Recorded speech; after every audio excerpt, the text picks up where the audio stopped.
Praise the Lord. These are Pastors George Thomas and Jolly George here, pastors of Tabernaclers Church. We are back again for this couples talk after 2 weeks of sabbatical holidays. Yes. And so this time we take to share with you some of the very important things that every couple need to listen, take notes of it, and then begin to apply. And we believe and we give you assurance that these things shall surely help you in your married life. Yes. And so, where were we? We were speaking about The attitudes. attituders, right? We were speaking about the attituders, and later we thought that we should actually elaborate it a little more. Yeah. Second part. The part 2 or the second part, and so, but then, it had been a long time. Right. All would have forgotten what we spoke. Obviously. Unless and until you go back to that video and watch again. But then we just want to help you. Can you just give a gist of it, or explain about, or just mention about those 7 attitudes that we shared in the last video? Yeah, last time we discussed about attitudes. In that, we brought out the 7 attitudes which leads into destruction of marriage. Okay, well, first one we told about self-righteous attitude. Self-righteous attitude. Then we told ungratefulness attitude. Ungratefulness. Negativity attitude. Negativity. Comparison. Selfishness. Criticism or criticizing. Attitude. Then we went into the final one is narcissism. Okay, these are the 7 attitudes that we usually find in every man and in every woman in the marriages. And so I hope you are aware of that. If you have forgotten, just get back to that video, and if you watch it, you can renew that information. And so today we thought that we will elaborate a little more about attitude, but with a specific topic. Yes? Yes. And the topic is, with what attitude would you get into the marriage? Or what kind of attitude can be helpful to you before you get into the marriage? Right. Yes? Yeah. And so we will discuss about this, and as you put on your belt, we'll take off and we will see in what way what we are going to share would be helpful to you. So I ask you to go on, start it, the second part, attituders. What kind of attitude you would like to enter into marriage? So we want to help you. Yeah. Attitude in marriage is destructive. There is no doubt about it. The negative attitude. And most of the time, the selfishness brings attitude. The self-centered life. So once Pastor Max Lucado, your favorite author, he said like this about marriage. God created marriage. No government, subcommittee envisioned it. No social organization developed it. Marriage was conceived and born in the mind of God. Wow. What an amazing statement. Yes. So, why do people approach governments and the secular people? The right person is God. Because it's born and conceived in His mind. Amazing. So therefore, what we want to say that marriage is very, very important to God. To God. Yes, to God. It's very, very important. Even now what is happening, many a times, or even though the couples make covenant in front of pastor, even in front of God and in front of the people, how seriously they are considering that vows, how seriously they are taking that oath in front of all these 3 people, and how much they implement, or only for that particular few minutes, over. is the seriousness is there in that when you are making a covenant to God, to your spouse, and to in front of the pastor and in front of the church. So there comes, so today many couple doesn't take that a seriousness, or especially the new generation. When we look into that, we can understand that increase in divorce, increase in fight, the court cases, so many things comes in. Why?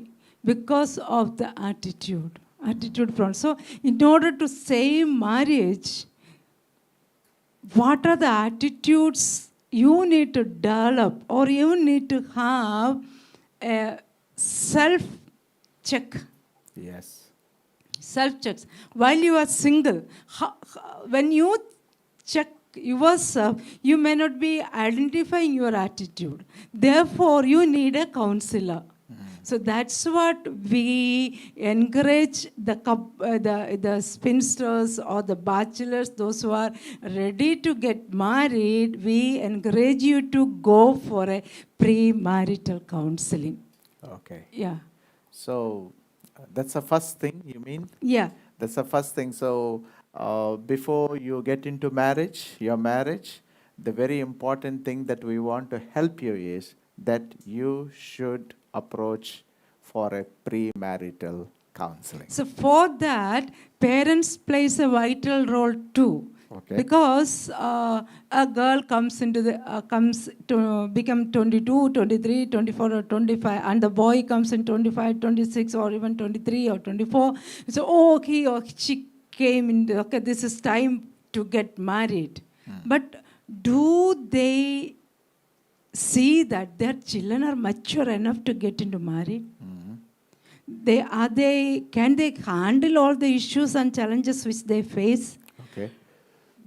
How far the parents are helping their children, or how far the parents are making ready their children to get into marriage, or because the age comes, okay, get into marriage. Is that important? Or making your children preparing and saying that they are mature enough to get into marriage covenant and get and face all the challenges which they face? So instead of having a very peripheral social responsibility, let's get our daughter or son get married. Instead of that, they need to really be responsible to prepare them.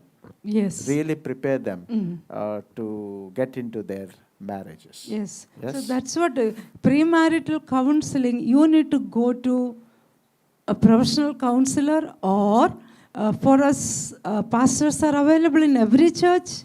Every church pastor is available, or a leader is available.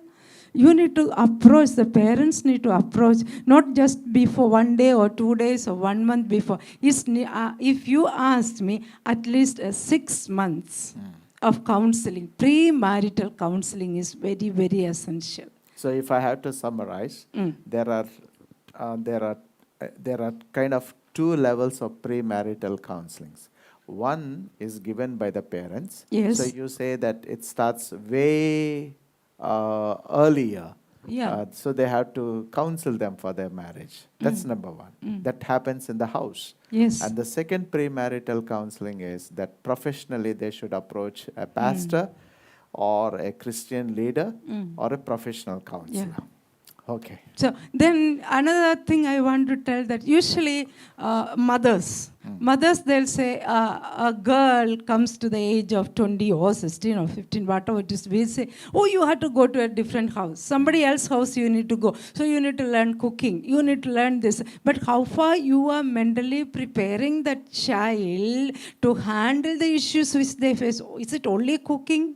Is it only cleaning you need to learn, teach? Or even the boys need to be taught at home. When the challenges comes, when the issues comes, you need to face like this. These are the way you need to handle it in a mature way. So sometimes people say, oh, I am head over heel in love with that person. So counseling there, it won't work there. So recently I read a newspaper. It said that one couple, they were love with each other head over heels for 10 years.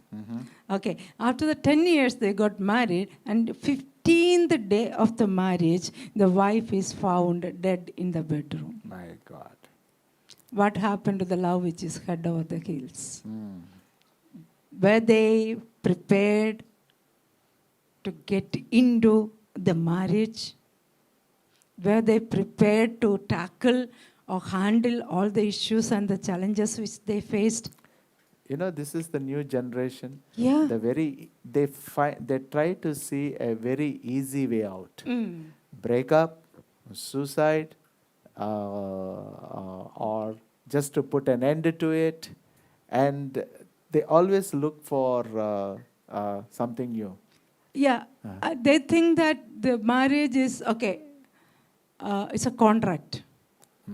So you see a difference between a contract and a covenant. Covenant. Marriage is Christian marriage is a covenant. Yes. It is the institution which started by God. I emphasize again. Yeah. It is a covenant. It's not a contract. Yeah. You cannot break whenever you want, whatever the time you want. You cannot, because this is initiated by God. God. Because Yes. it is born in the mind of God. Yes. So both the boys and the girls in the house need to be counseled. Yes.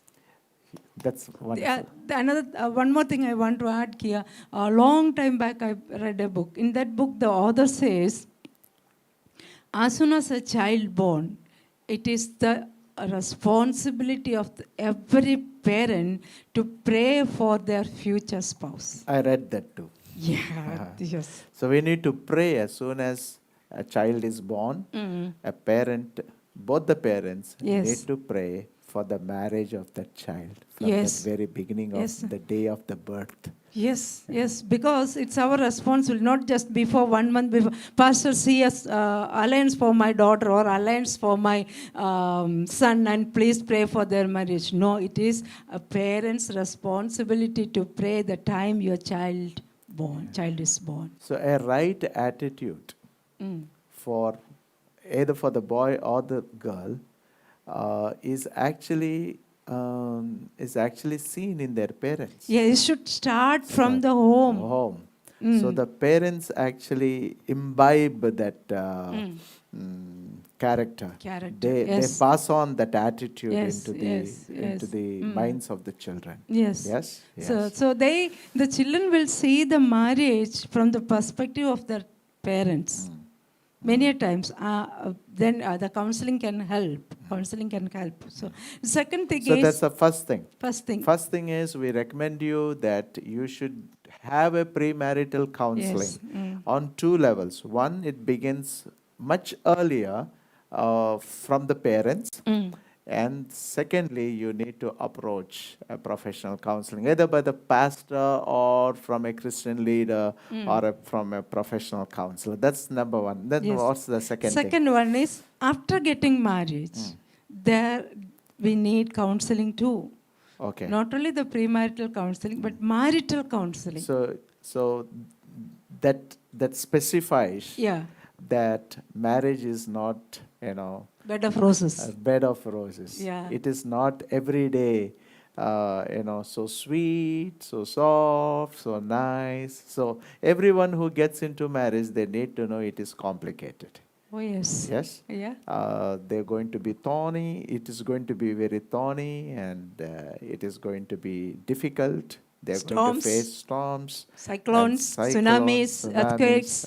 Every quake, every kind of quake they're going to experience. Yeah. So before they get into the marriage, they need to know if they would face a problem, whom they should approach. Yeah, Yes? right. So today, the children sees marriage is like a 3 hours movie. So they think, okay, in movie it happened like that, so my life also like that. So in other words, don't you think that today, after watching all the things, the children tend to live in a utopian world? Utopian world, because that is not the reality. That's not the reality. It is a 3.5 hours movie or 3 hours movie. Yeah. You cannot live your life based on the 3 hours movie with It's you. a video game generation. Ah. So they live in those videos. They live in that screen.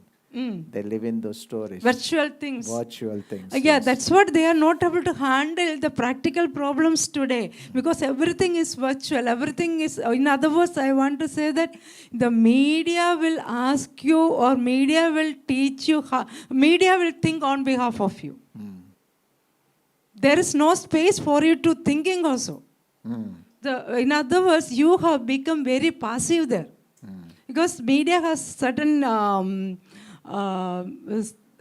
things, okay, it should be like that, it should be like that, it should be like that. So once you get married, when you face the reality, oh, this is not the thing which I imagined or which I have seen on the screen, then the issues start there. Yeah. Then the issues start there. So it is a challenge. It is a everyday hard working. It's not one day. You cannot overnight. You cannot change the things. It's a hard working every day. It's a hard working. So it is. In other words, I want to say that it is a lifelong commitment. It's a lifelong commitment. So many a times marital issues comes, and the divorce is option, separation is an option. So all those things, it's not an option. It's not an option, because if you are divorcing a person and you wanted to get married to another person, imperfection will come there also. That person also will have attitude. Even you have attitude. I being imperfect by myself, how can I expect another person is so perfect? So what's the bottom line? Marital counseling. What's the bottom line thing? Like divorce and separation is not an option. It's not an option. So I want to pull out an example from Bible. Joseph and Mary. When Joseph got engaged to Mary, after that he came to know that she is conceived. So he wanted to secretly abandon her. Abandon her. He did not go and said to his parents that saying that yes, she is carrying, I don't want, she is having maybe some other relationship, I don't want. He did not consider his colleagues, those who are working with him. Neither he considered his friends. But he considered God. He went to the Lord. He consulted God. He consulted God. He went to the God, and since he went to the Lord, Lord gave him an answer in his dreams. So what you're saying is, so before they get into the marriage, they know it will be complicated, and they should know to whom they should approach. And your answer for that question is that the first person they should approach is God. Yes. It's not that it's little problem, as soon as little problem you get, you call up 100 people and say about your problem, and you elaborate, you add masalas, everything. So whoever you are, if I talk about him to some people, definitely as being a human being, they will show me some more imperfection in him. Or if he is going to say about me to some people, they will definitely show some more imperfection in me to him. So, but God told to Joseph, take her. Take her. Divorce is not an option. Yeah. So to whom you are approaching for the marital counseling? Some people having the friends' marriage itself is on a rock. So you get counseling from the person whose marriage is on a rock. What kind of positive counseling he or she can give to you? You need to think double time before you approaching a person. What is the marriage? Is the Christian marriage? Is he following is he seeing a marriage as a covenant? All those things you need to see. Then you need to approach. So marital counseling, the person whom you approach is very, very important. What would happen if they approach a divorcee? So they would obviously, they will counsel them from their perspective. Their perspective. What would happen if they approach a non-Christian? They would obviously, they will counsel them from their perspective. So it will be unbiblical. Unbiblical. Yes. So you need to go to God. Yeah. So that's Or what. even godly people. Even Yes, godly people, godly counselors are there, Yes, yes. pastors are there. You have so many people, those who lead a good Christian marriage, those who take So seriously. a counselor should also know that divorce is not an option. Oh yes, Yes. oh yes, And oh so yes. if they go to them, Mm. then they will know that. Yes, and another thing is in marriage you need to understand both of you are very unique and your marriage is very unique. But you come with a different attitude, you cannot. You cannot. So I am perfect, you are not perfect. So we have dealt with all those things. I am not going to Yes. approach that. So, and you should not see the marriage is the source of all your problems. It's me is the problem. See, it's me is the problem. It's not the marriage. It's not the marriage. So, because I got married, I have, no. Marriage is not the problem, not the source of problem. No, it's me. That's me So, and my attitude. the youngsters, before they get married, they'll say to their friends, Ray, your day of peace is over. You're getting married, so the day of your peace is over, your day of happiness is over, your wife is a knife. Oh And yes. and so what say, I've heard this. Before marriage they say, what is life without a wife? And then once they get married, I heard it, before getting married, people say this. So they say, what is life without wife? And then after getting married, they say, what is life with such a wife? So when I heard it, we get negative ideas. Attitude, yes. Oh my God! So Yeah. the marriage is marriage is the thing. It's something like a fire furnace, and so you should really be careful. So what you say is correct, that we should not victimize the very marriage. No. Problem is me. It's me and my attitude. Yes. Unless and until I change, my marriage is not going to be all right. Yeah.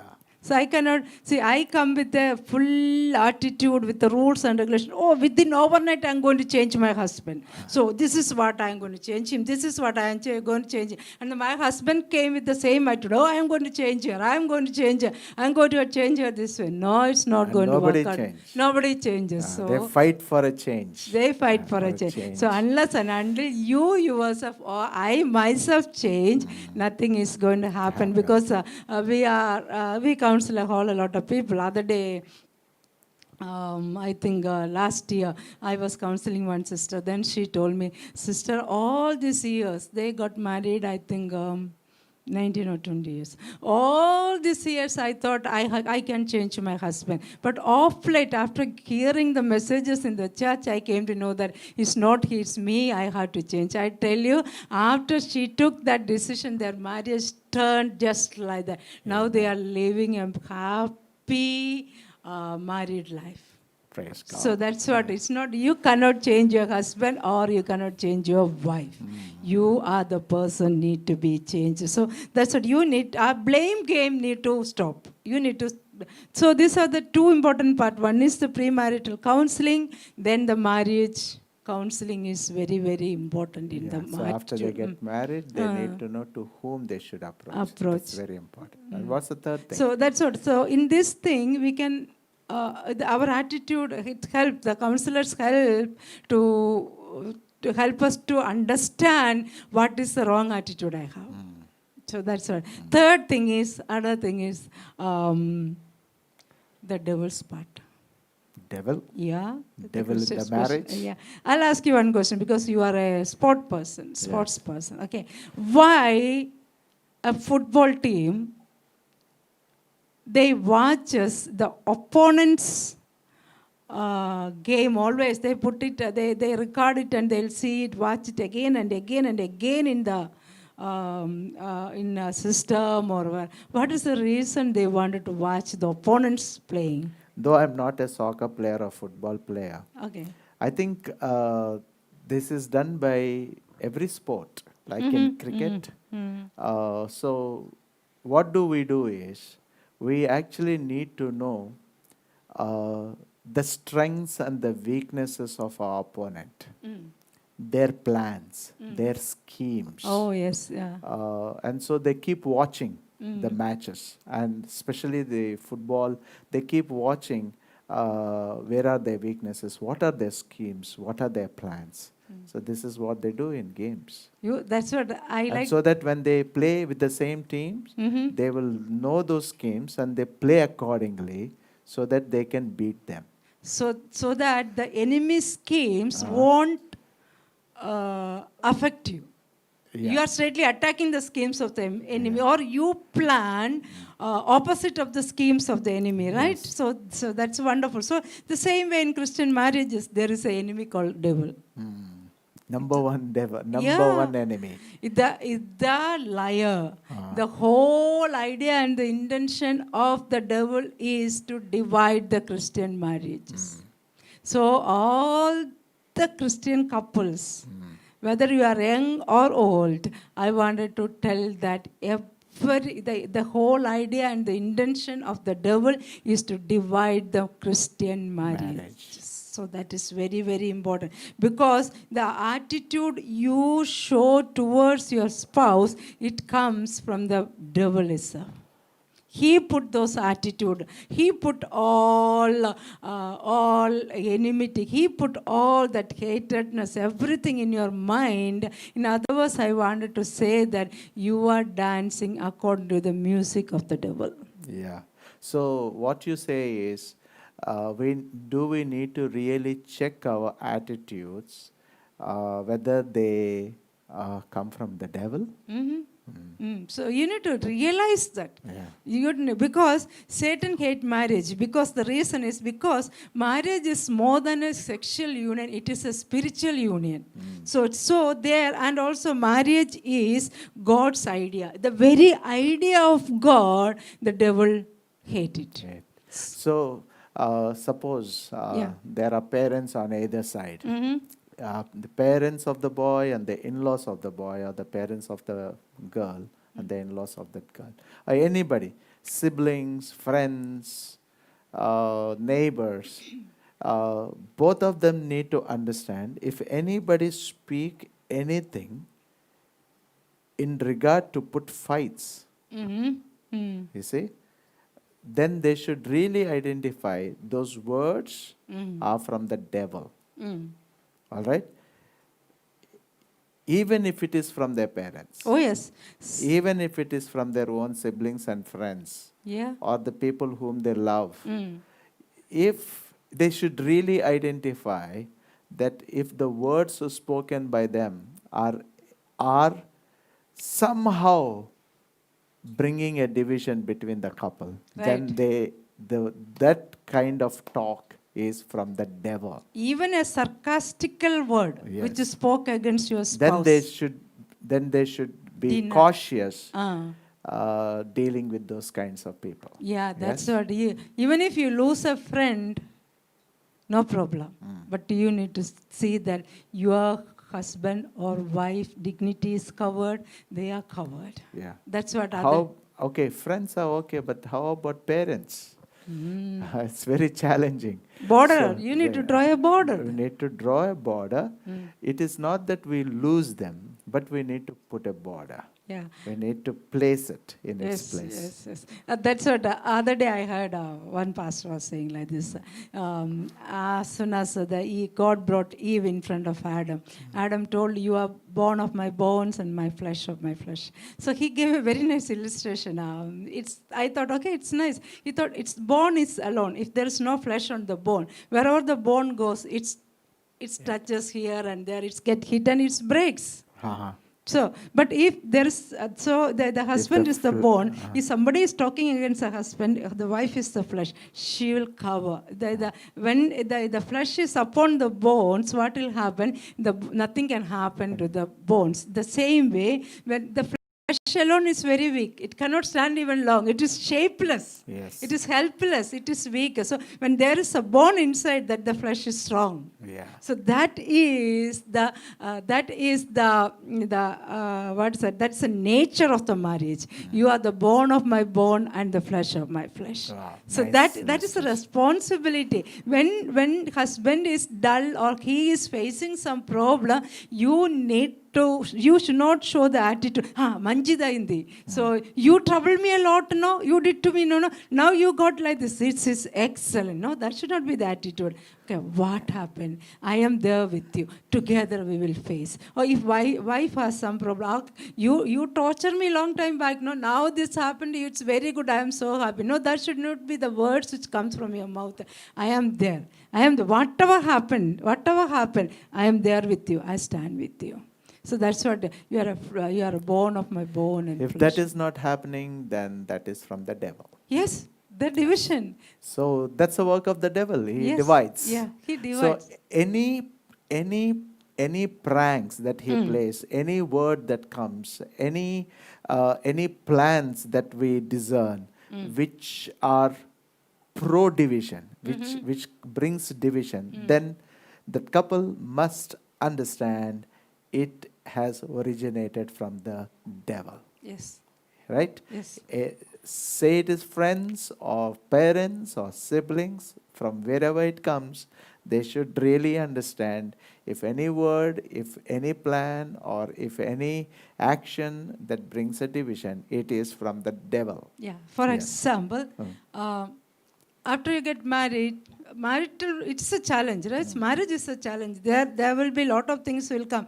So issues comes, problems comes, everything will come. So many a times when the issues intensifies because you are not able to handle, then what usually we think, I have my own income. If a girl or a boy, I don't need to depend on him. I don't need to depend on her. Why I need to go through all these things? That's a division. That's a division. And Yes. the mother, This is my bank account, this is your bank account, this is my salary. So why I this is need your you? Why I need you? No, I don't need you. I know. And you call your mother or wife or husband call. They'll say, you come off. I'll find a better girl for you. I'll find a better boy for you. Is that all those things? If you want to live an independent life, if you want, you can support yourself. You can stand strong. You don't need your husband support or wife support. You need to think before marriage. Not after marriage. Marriage is not a joke. As we said, it's not a 3 hours movie. Yes. It's especially if you are a Christian couple, you need to take this as a covenant. Death do us depart. Yes. So that is the covenant. You need to fight for your marriage, not Yes. to show your attitude and fight in the marriage. You need to fight for the marriage. Issues comes, problems comes. Sometimes it goes on the rock. Problems come. But you together, stick together and see that the devil comes to kill, destroy, and steal. Steal your happiness, destroy your happiness, destroy your togetherness. So that's what, together you need to resist the devil, he will flee away. Yes. So that's what happens. So in other words, together when you stand together, stick together, handle the things together, as Philippians 3:4 says, it says that 3:14 says, guard your marriage and at any cost. It is not easy, but press on to reach the prize. You need to guard your marriage. So that is very important. Then finally, we can say that you see marriage as a garden. That's your fourth point. Uh-huh. Yeah. So the first thing is premarital counseling, and the second thing that everyone should keep in their minds before they get into the marriage, that if any problem arises, to whom they should approach, and that is God or godly people. And number 3, Devil the liar's part. You need to really know the enemy's scheme. Yeah. It comes in words, in the form of words. It comes in the form of plans. It comes in the form of relatives, or form of one whom we love. But we should really know. The clue that you have given is really important. The clue is any word, any plan, any scheme that comes to divide. Then you need to know that it is from the devil.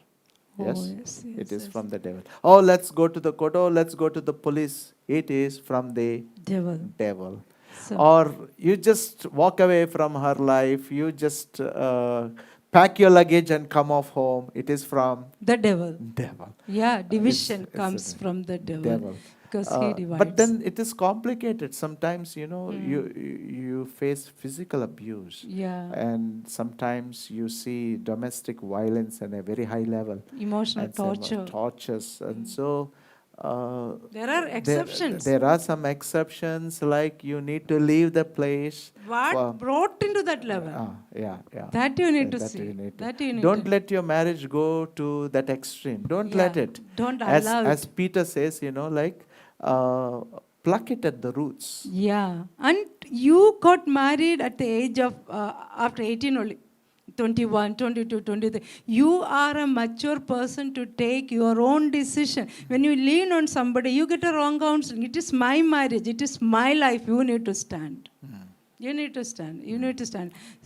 So, of course, there are some exceptions in the extreme cases where you need to leave, you need to approach a professional counselor, and you need to fall on your knees, asking God to help you.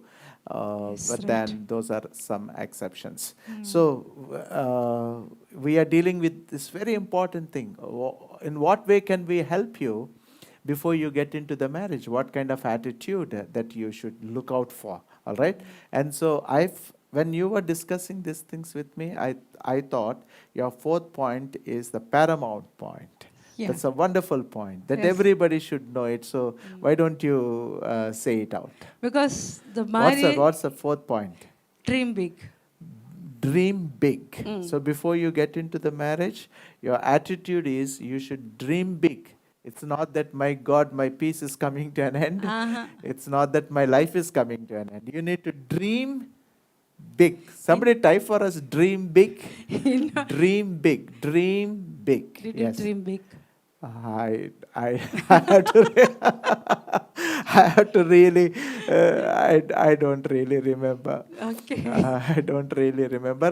We did not have any counselors during that time. So, yeah. and That's the thing. Okay, so you need to have a God-sized dream for your marriage. wow, and the size of God is unlimited. Omnipresent. Yes. So that means really big dream. A good big dream. Yes. Yes. It's not building, constructing the castle in the air. It's not that dream. Yes. A real dream.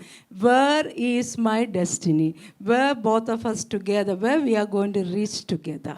I just want to ask you something. When people say that we need to you need to dream big, I know obviously they will think when they have to construct a house, how many children they should have, what should they buy, how should they get established, and how should they make name in the society. So can you please clarify that? What do you mean by dreaming big? Of course, these are important. Oh, you see. These are But important. it's But then what are we speaking more about? than that, I am speaking about the life and the death. Okay. So, if you take your marriage as a garden, how are you planning? What fruit you are going to produce in your garden? Where's a life or a death? Okay. So you can see marriage always expose my imperfection. Okay. See, then how I am responding to that. Yeah. So my imperfection. Then I show See, all. if you are saying it is a garden, I see garden comes out of a plan. The plan has a design. Yes. You see, the design has, it is very aesthetic, the love of the beauty. So in the love of the beauty, we have colors, combinations of colors. Yes. And so when you're saying it is a garden, it comes with a design. And with that design, the design is different plants. The different plants have different flowers. Flowers have colors. And different plants and trees have different fruits. And so most of it is depends upon the design. And to fulfill that design, then we have to pick up the seeds and we need to buy those plants, then plant them. And then comes manuring and then Watering? watering and then grooming it. Yeah. You see, this is all about gardening. So when you say it is gardening, you mean to say dreaming big to mature in love, dreaming big to make how peaceful they can be, dreaming big in the realms of a bonded relationship. Yeah. Yes? Of course, it's about the house, car, fields, Everything is money is there, but then this is what you mean to say you need to dream big. Yeah. Yes. How big celebrity you must be. How much you achieved in your life. Yeah. How much big mansion you have.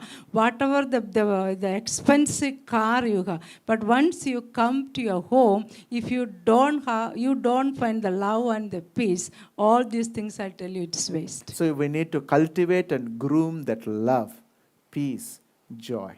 Forgiveness. Yeah. And forget. This all is those amazing, I have never heard this before because people don't dream these things. They never They dream. don't dream these things. They don't plan. They don't think about these things. How should they establish that love, joy, peace? What should they do? And as you say, grooming is a work. Yes, work. It's a hard work. It's a hard work.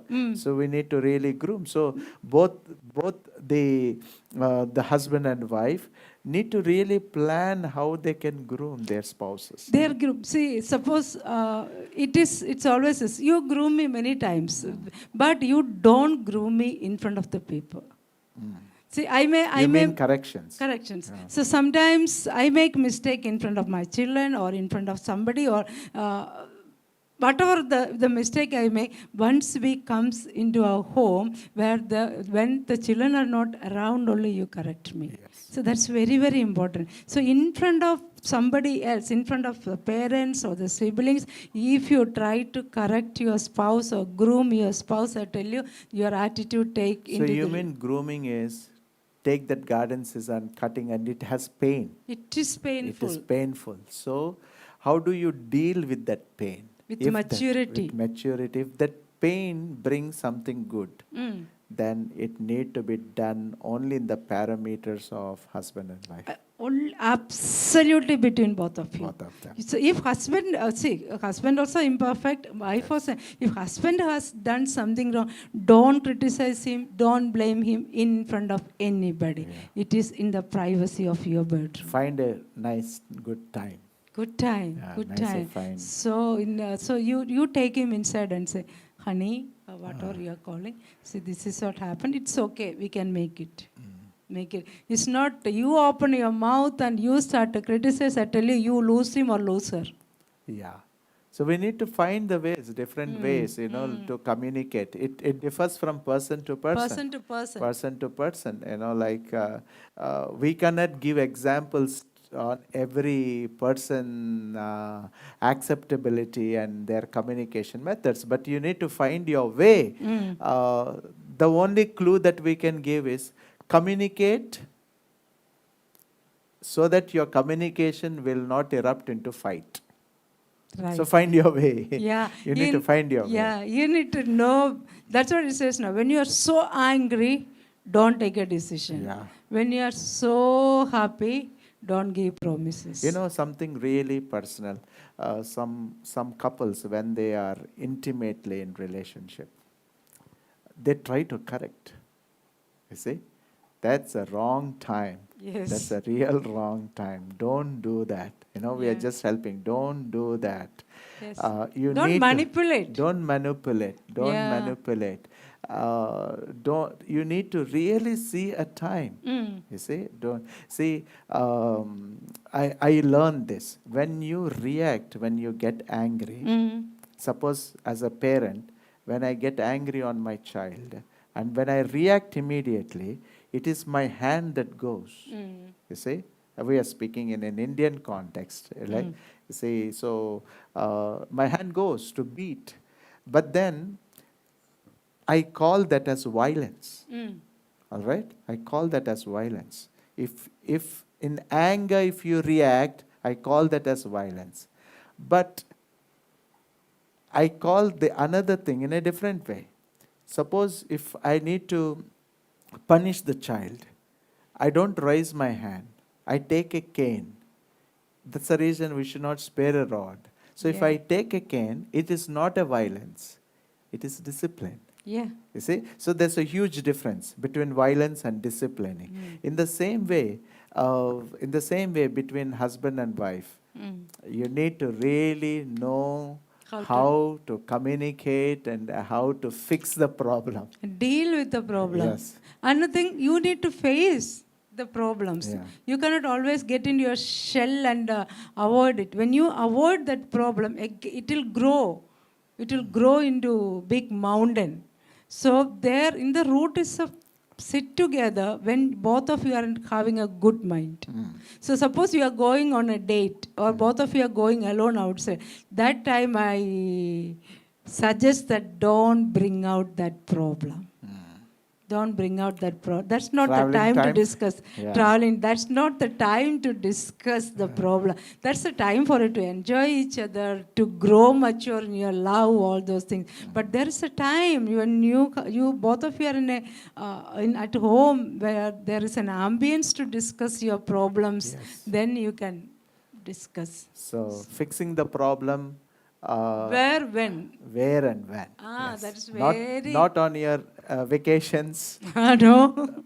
Don't sit in a football stadium or a cricket stadium. You have gone there to watch sport. Enjoy. Enjoy it. Just enjoy it. Keep that aside and enjoy it. Yeah. It's not the time to eat the brains. No. Yes. So that's what we want to say, that dream together. One day your marriage will be the masterpiece of your master. Yes, praise God. So that's what. So you may be having in other words, I want to say that marriage is not the place for selfishness. It's not I, it's always we. It's our marriage. It's we have to win the marriage. So and it's not the place for attitude. Attitude always build the walls. So then penetrating through the wall, it will be very hard. It will be very hard. And this is not the place for criticism. This is not the place for comparison. This is not the place for self-righteousness. I bring God into all my... God knows it. God knows it. Because He is not visible, God knows everything. God knows everything. It's really God knows everything. But when we pull Him into my self-righteousness, so there you cannot develop your marriage. In other words, I want to say that your marriage is a beautiful garden. What fruit you are bringing? Is it the fruit of death or fruit of life? So that in concluding words, I want to say that since your marriage is a beautiful garden, nurture it, water it, because you have a next generation to follow that. That's really important. That's really important. Yeah. So that's in the mind of God. Yes. That's a plan of God. The marriage is God's given commandment to Adam. He said, replenish. He said, multiply. Marriage is that God's intention of seeing generations to come. Yes. Yes. That's what we see all throughout the Bible. The generations to generations are blessed. So it's you who lay the foundation or example for the generations to come through your marriage. Yes. People think generations to come is producing children. No. We're not speaking about that generations. We are speaking about the love, the peace, the joy, the things that you have cultivated. That gets into generations. Not only to your children, those who are around you. Around us. In your respective areas, those who are watching. That's what it says. Our action speaks louder than our words. So people observes you. They look at you. So all those you are being an example to others, whether it's a negative way or positive way. Yeah. So wonderful. So these are the attitudes. These are the things that you will be stepping in, And then the things that we have spoken is that will help you to develop right attitudes Oh, yes. before they get into the marriage. Yes. Yes? Amen. And so, God bless you all. We want to thank you for your patience. I hope this session had brought in some help Yeah. in your lives. Once again, as you say, divorce is not an option. Yes. Yes, Obviously. divorce is not an option. Marriage have taken birth in the mind of God, as Max Lucado has said. And so, dream big. Dream together. Dream together, dream big. If you are single, dream big. Not together that time. After marriage, you dream big. Amen. Yes. So God bless you. Have a great day. If you have some questions, then you can approach us. If we can help you, we can help you in the chat room. You can put some questions, or to the phone numbers that we have given. You can ask us, that we can be a great help. God's great blessings upon you Your family. and your family. God bless you.